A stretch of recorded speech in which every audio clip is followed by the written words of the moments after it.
Hi guys, I wanted to make a little video to explain kind of how our draft league works, considering we have a whole new season coming up on us in just a week now. Should be the live draft. So, wanted to go over because ours is a little bit different.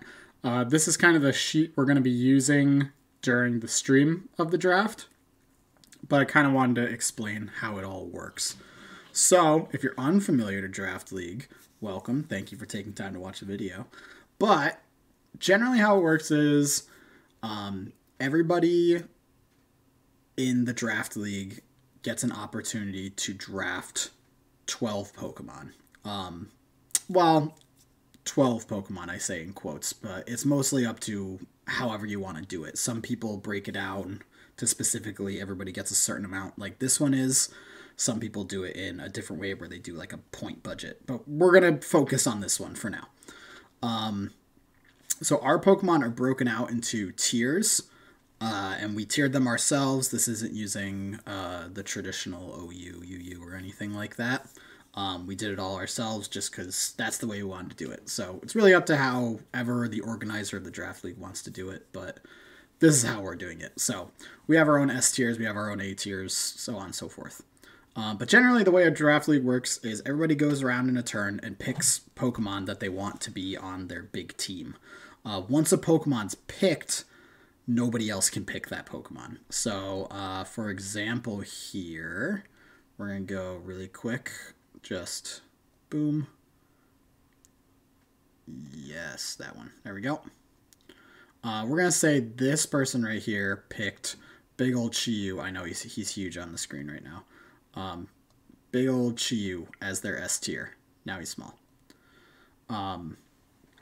So that's their Pokemon. Nobody else can take Chi-Yu now. That's theirs. And so generally they build around the Pokemon that they want to use, Pokemon they think are cool or something like that. That's generally how we do it. And pretty much you do that until everybody has filled out their chart. Usually you do it in an order where everybody at least gets to go first. At one point in a round, we do it in a snake order, so whoever goes first, say this person who picked Chi-Yu went first in this like round, they would go last next, and then they'd go second to last after that. So they got the opportunity to go first and pick before everybody else, but now it's, cool. So after all that, say we filled out all the rest of these with whatever Pokemon. So once that's done, usually after maybe a week or two, starts the actual season. So this player, we'll just call him Player 1. Player 1 will fight Player 2 in 1 week, and then next week they'll fight Player 3, 4, so on and so forth until everybody's been played at least once. And then you take however many wins people have gotten, and this is just a 6v6. They take however many wins, whoever has the most wins, top 4 get to move on. And then there's little tiebreakers for that, where it comes down to individual scores. So if somebody won and but they lost 4 Pokemon, versus somebody who won and only lost 2 Pokemon, well, the person who lost and only lost 2 Pokemon in the battle gets a better score. Anyways, once that's all done, top 4 moves on to playoffs. Playoffs, it just becomes a single elimination bracket. So player 1 fights whoever, player 2 fights whoever, and then so forth, so forth. They win.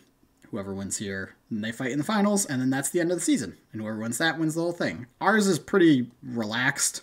There's no money or anything on the line. It's really just a thing between friends. That's why we have our goofy tiers here instead of whatever.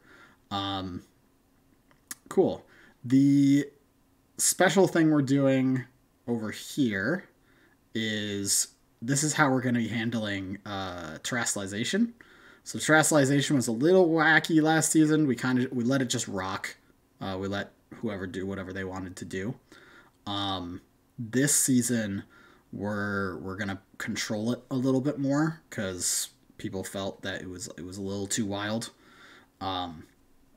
So in this season, once you've drafted your season Ds, you will pick 3 of the Pokemon from among them, and they will be called your Terra Captains. So they'll be over here. And then each of those Terra Captains gets 3 types that they can terrestrialize into. And yeah, that's pretty much how it goes. That way, you know who's going to be able to Terra, and you know the possibilities of what they can Terra into, but you still get to keep that haha surprise Terra element of it. Plus, this kind of incentivizes people to use their C and D tier Pokemon more, which was something that was not happening last season. So, yeah. Other than that, I think that's about does it. I'm not sure if I did the visuals too well, but that's how Pokemon Draft League works. Is everybody gets a unique team, and then each week they look at the team they're going to face, and they kind of have to prep what can my team do versus their team. If you're really interested in it, please check out the last season where we had a lot of good stuff, especially playoffs. Probably the most entertaining playoffs I have ever been a part of. All right, cool. Thank you guys so much for watching. See ya.